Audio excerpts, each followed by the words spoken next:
Welcome back. 2021 June 26న TPCC అధ్యక్షుడిగా కాంగ్రెస్ అధిష్టానం రేవంత్ రెడ్డిని నియమిస్తూ నిర్ణయం తీసుకుంది. అదే ఏడాది జూలై 7న ఆయన గాంధీ భవన్లో అధ్యక్ష బాధ్యతలు కూడా స్వీకరించారు. రేవంత్ రెడ్డి అధ్యక్ష బాధ్యతలు స్వీకరించే నాటికి రాష్ట్రంలో కాంగ్రెస్ పార్టీ అస్తిత్వమే ప్రమాదంలో ఉండేది. అధికారం సంగతి పక్కన పెడితే పార్టీ మిగులుతుందా అన్న ఆందోళనలో కాంగ్రెస్ శ్రేణులు ఉన్నారు. ఒకవైపు అధికార బీఆర్ఎస్ ఆపరేషన్ ఆకర్ష్తో దారుణమైన పరిస్థితిని తీసుకొచ్చింది. మరోవైపు ప్రత్యామ్నాయ స్థానం కోసం బీజేపీ సవాల్ విసురుతున్న సమయంలో రేవంత్ రెడ్డి పీసీసీ అధ్యక్షుడిగా బాధ్యతలు స్వీకరించారు. నిజానికి సోనియా గాంధీ చొరవతో తెలంగాణ రాష్ట్ర ఆవిర్భావం జరిగింది. కానీ 2014 వ్యూహాత్మక వైఫల్యాలతో కాంగ్రెస్ పార్టీ అధికారంలోకి రాలేకపోయింది. తిరిగి 2018లో కూడా కేవలం 19 సీట్లకే కాంగ్రెస్ పరిమితమైంది. కేసీఆర్ ఫిరాయింపు రాజకీయాలతో ఆ 19 కాస్త 6 సీట్లకే పరిమితం చేశారు. ఈ నేపథ్యంలో తెలంగాణలో కాంగ్రెస్కు పూర్వ వైభవం తేవాలన్న పట్టుదలతో సోనియా గాంధీ, రాహుల్ గాంధీ ఎంతో నమ్మకంతో రేవంత్ రెడ్డికి అధ్యక్ష బాధ్యతలను అప్పగించారు. గాంధీ భవన్లో బాధ్యతలు స్వీకరిస్తూనే తెలంగాణలో కేసీఆర్ను ఓడించడమే తన ఏకైక లక్ష్యం అని రేవంత్ రెడ్డి ప్రకటించారు.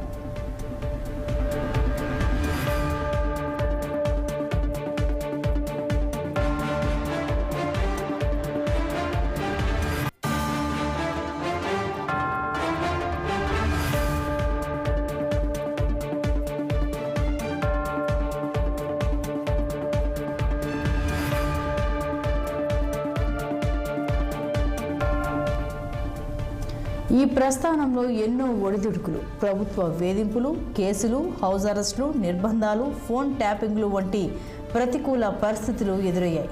అయినా ఎప్పుడూ రేవంత్ రెడ్డి వెనుదిరిగి చూడలేదు. పార్టీలో ఉండే నాయకులెవరో, పోయే నాయకులెవరో తెలియని అయోమయ పరిస్థితుల్లో రేవంత్ రెడ్డి బాధ్యతలు చేపట్టారు. తెలంగాణలో కాంగ్రెస్ పరిస్థితి కూడా టీడీపీ మాదిరిగానే ఉంటుందని అందరూ అనుకుంటున్న సమయంలో రేవంత్ రెడ్డి వచ్చారు. పెద్ద పెద్ద సవాళ్లతో కూడిన పరిస్థితుల్లో కాంగ్రెస్ పార్టీ అధిష్టానం తన మీద ఉంచిన విశ్వాసాన్ని వమ్ము చేయకుండా బాధ్యతలు స్వీకరించిన తొలి రోజు నుండి లక్ష్య సాధన దిశగా రేవంత్ రెడ్డి అడుగులు వేశారు. బాధ్యతలు స్వీకరించిన వెంటనే హుజూరాబాద్ ఉప ఎన్నిక రేవంత్ రెడ్డికి తొలి సవాల్గా మారింది. ఆ ఎన్నికల్లో కాంగ్రెస్ పార్టీ 3వ స్థానంలో నిలిచింది. దీంతో ఇక కాంగ్రెస్ ఖతం అని అందరూ అనుకున్నారు. అంతలోని మునుగోడు ఉప ఎన్నికతో పాటు అదే సమయంలో రాహుల్ గాంధీ భారత్ జోడో యాత్ర తెలంగాణలోకి ప్రవేశించింది. ఇలాంటి పరిస్థితుల్లో అటు మునుగోడు ఉప ఎన్నిక, భారత్ జోడో యాత్రను రెండింటినీ సమన్వయం చేసుకోవడం కత్తి మీద సాములాగా తయారైంది.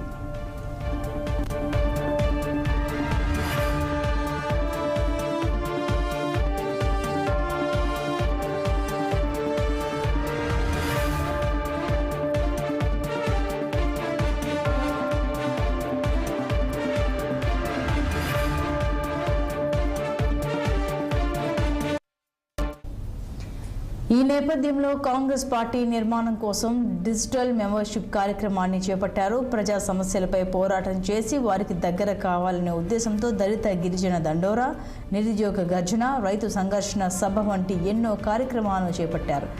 కేసీఆర్ ప్రభుత్వాన్ని గద్దెదించే లక్ష్యంతో 33 రోజుల పాటు చేపట్టిన పాదయాత్ర కాంగ్రెస్ పార్టీకి గేమ్ చేంజర్గా మారింది.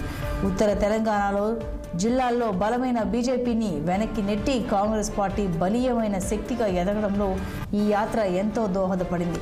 రైతులు, దళిత, గిరిజన, బీసీ, యువత, విద్యార్థులు, మైనార్టీ ఇలా వివిధ వర్గాల అభ్యున్నతి కోసం కాంగ్రెస్ పార్టీ చేపట్టాలనుకుంటున్న కార్యక్రమాలను డిక్లరేషన్ల రూపంలో సోనియా గాంధీ, రాహుల్ గాంధీ, ప్రియాంక గాంధీ, మల్లికార్జున ఖర్గే, సిద్ధారామయ్యల సమక్షంలో విడుదల చేశారు. ఇవన్నీ ఆయా వర్గాల్లో కాంగ్రెస్ పార్టీ పట్ల ప్రజల్లో నమ్మకాన్ని పెంచాయి. రేవంత్ రెడ్డి 2 పదవుల్లో ఉన్నప్పుడే పార్లమెంటు ఎన్నికలు వచ్చాయి.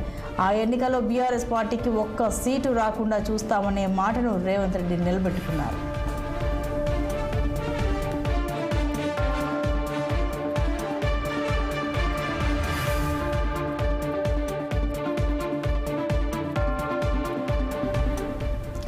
ఏడాదిలో 24 సార్లు పెట్రోల్ రేట్లు పెంచి సామాన్యుల నడ్డి విరిచిన కేంద్ర ప్రభుత్వంపై టీపీసీసీ ఆధ్వర్యంలో నిర్మల్ పట్టణంలో నిరసన కార్యక్రమాన్ని చేపట్టారు. టీపీసీసీ అధ్యక్షుడిగా రేవంత్ రెడ్డి బాధ్యతలు చేపట్టిన తర్వాత నిర్వహించిన తొలి కార్యక్రమం కూడా ఇదే. ఈ సందర్భంగా చేపట్టిన ఎడ్ల బండ్ల ర్యాలీకి నిర్మల్ చుట్టుపక్కల ప్రాంతాల నుంచి పెద్ద ఎత్తున ప్రజలు హాజరయ్యారు. పెరిగిన పెట్రోల్ ధరలను నిరసిస్తూ ఇందిరా పార్క్ వద్ద చేపట్టిన ధర్నా కార్యక్రమంలో టీపీసీసీ అధ్యక్షుడు రేవంత్ రెడ్డి పాల్గొన్నారు. ఈ కార్యక్రమాన్ని అడ్డుకోవాలని పోలీసులు ఎన్ని ప్రయత్నాలు చేసినా ఫలించలేదు. కార్యకర్తలు తమ భుజాల మీద ఎక్కించుకొని మరీ పోలీసులు ఏర్పాటు చేసిన బారికేడ్లను రేవంత్ రెడ్డి దాటేలా చేశారు.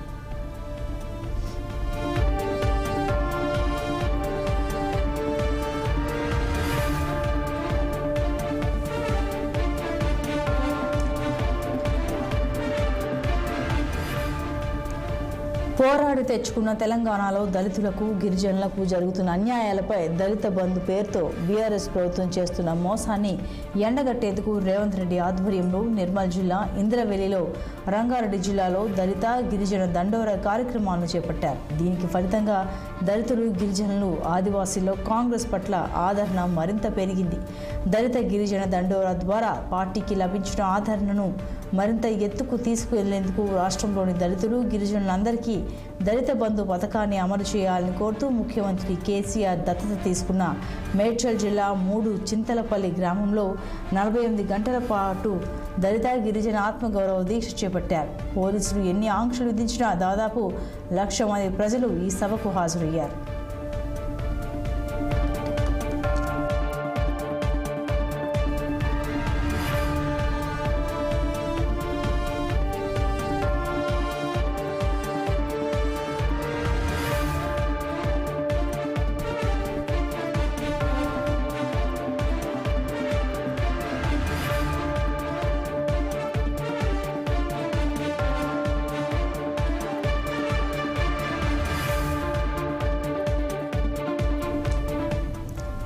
డ్రగ్స్ మహమ్మారి నుంచి తెలంగాణ యువతను కాపాడి వారికి ఆదర్శంగా నిలిచే క్రమంలో మంత్రి కేటీఆర్కు వైట్ ఛాలెంజ్ విసిరేందుకు హైదరాబాద్ గన్ పార్క్ వద్ద నిరసన కార్యక్రమం నిర్వహించారు.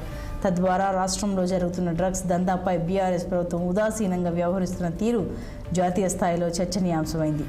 కేంద్ర రాష్ట్ర ప్రభుత్వాలు అనుసరిస్తున్న ప్రజా వ్యతిరేక విధానాలకు వ్యతిరేకంగా అఖిలపక్షం ఆధ్వర్యంలో ఇందిరా పార్క్ వద్ద నిర్వహించిన మహాధర్నాలో టీపీసీసీ అధ్యక్షుడు రేవంత్ రెడ్డి పాల్గొన్నారు. కేంద్ర ప్రభుత్వం తీసుకొచ్చిన రైతులు చట్టాలకు వ్యతిరేకంగా అఖిలపక్షం ఆధ్వర్యంలో చేపట్టిన భారత్ బంద్ కార్యక్రమంలో టీపీసీసీ అధ్యక్షుడు రేవంత్ రెడ్డి పాల్గొన్నారు. తెలంగాణ రాష్ట్రం వచ్చినా ఉద్యోగ నియామకాలు చేపట్టకుండా నిరుద్యోగులను ఇబ్బంది పెడుతున్న ప్రభుత్వంపై పోరుకు నిరుద్యోగ జంగ్ సైరన్ పేరుతో టీపీసీసీ అధ్యక్షుడు రేవంత్ రెడ్డి సమర శంఖం పూరించారు. దీనికి నిరుద్యోగుల నుంచి పెద్ద ఎత్తున స్పందన వచ్చింది. హైదరాబాద్లోని దిల్సుఖ్ నగర్ నుంచి ఎల్బీ నగర్లోని తెలంగాణ తొలి అమరుడు శ్రీకాంతాచారి విగ్రహం వరకు తలపెట్టిన ర్యాలీని అడ్డుకోవాలని పోలీసులు శతవిధాలా ప్రయత్నించారు. కానీ చాలామంది నిరుద్యోగులు స్వచ్ఛందంగా తరలివచ్చి ఈ కార్యక్రమాన్ని విజయవంతం చేశారు.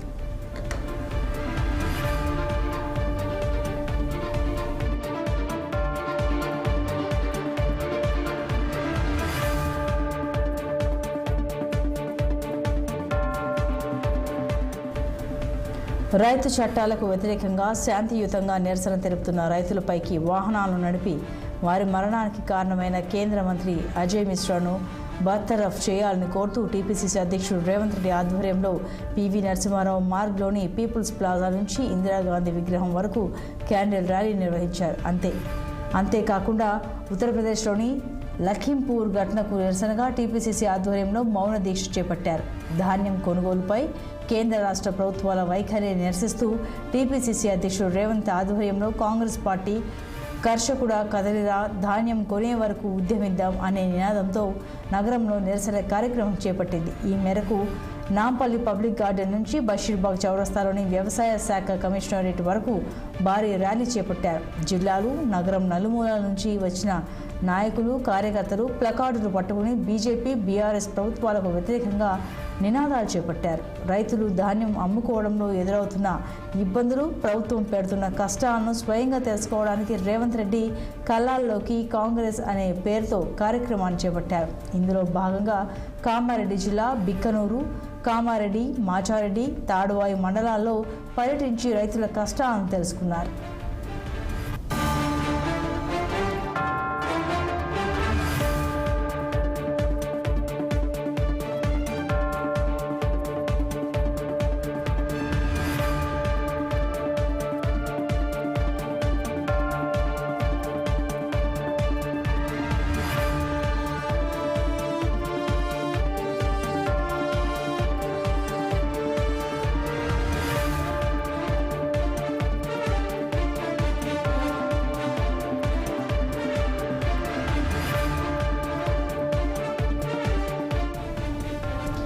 తెలంగాణ అమరుల స్తూపం నిర్మాణంలో జరుగుతున్న జాప్యాన్ని మీడియా సాక్షిగా రేవంత్ రెడ్డి బయటపెట్టారు.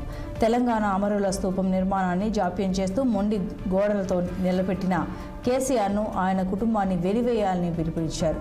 నిత్యావసరాల ధరల పెరుగుదలపై ఏఐసీసీ పిలుపు మేరకు చేపట్టిన ఆందోళనలో భాగంగా రంగారెడ్డి జిల్లా చేవెళ్ల మండలం ముడుమ్యాల నుంచి చేవెళ్ల వరకు 10 కిలోమీటర్ల మేర రేవంత్ రెడ్డి పాదయాత్ర చేపట్టారు. ఈ పాదయాత్రకు ప్రజల నుంచి పెద్ద ఎత్తున స్పందన వచ్చింది.